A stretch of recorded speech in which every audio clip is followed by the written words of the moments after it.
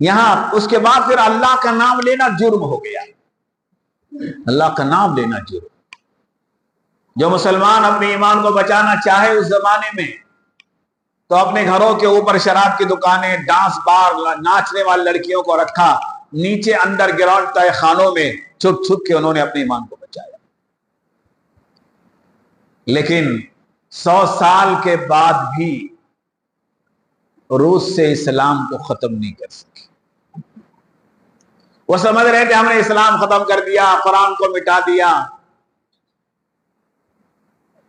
اللہ تعالیٰ نے اس زمانے میں دعوت و تبلیغ کی محنت جاری کی، اور ہمارا ایک ملک ہے پڑوس کا، جہاں کے علماء اٹھے اور روس سے ٹکر لی اور روس کو ٹکڑے ٹکڑے کر کے بعد کئی علاقوں میں بانٹ دیا 100 سال کے بعد.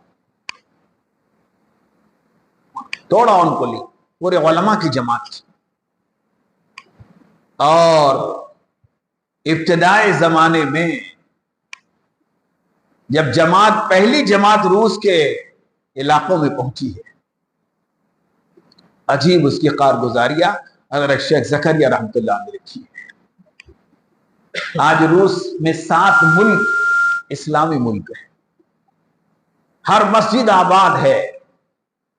جتنے علماء شہید کیے سے 10 پر زیادہ علماء موجود ہیں. وہ وفد ہمارے ملک میں بھی آیا تھا، یہ ملک ہندوستان میں بھی یہ کرو. 1857 میں انہیں تجربہ کیا، اور روس کا وفد یہاں آیا کہ یہاں کے عوام اور علماء کو کیسے توڑے. 1857 کی جنگ آزادی میں ہمارے علماء کا وہ کردار تھا، اور علماء اکرام نے وہ کام کر کے بتایا تھا کہ آج بھی یہ حکومت انہی علماء کی جماعت سے خوف زدہ ہے. آج بھی خوف زدہ ہے. انہوں نے بھاپا کہ یہ کر رہے ہیں، علماء اور عوام کو کاٹنا چاہ رہے ہیں. فوراً دینی مدارس کی بنیاد ڈالی، دارالعلوم دیوبند کی بنیاد ڈالی، نہضت العلماء کی بنیاد ڈالی، مظاہر کی بنیاد ڈالی، گجرات کی مدارس کی بنیادیں پڑتی ہی چلی.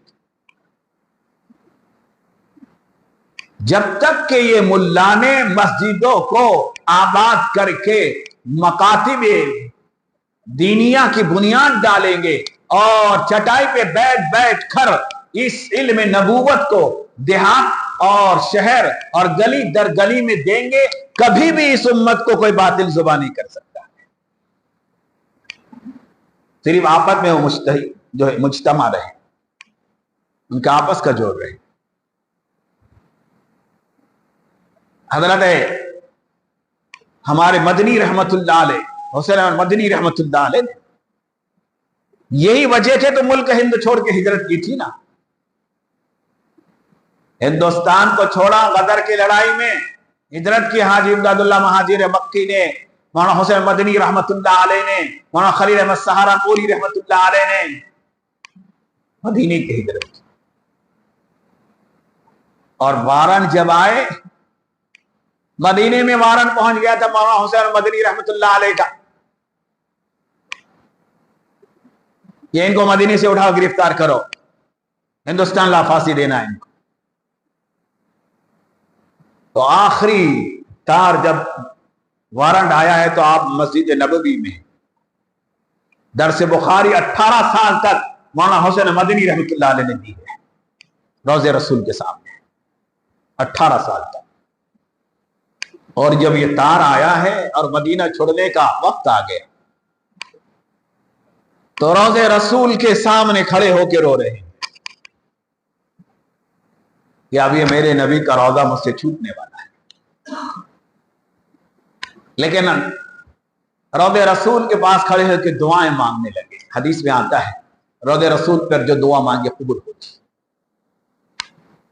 تو آپ نے دعا مانگی، اپنے ملک ہندوستان میں پھانسی انگریز دینے والا ہے تو اللہ کے سامنے کیسی آبزاری کی رسول اللہ کے توسل سے، اور آپ کے مزار قرآنوار کو دیکھ کے رو کے رہے.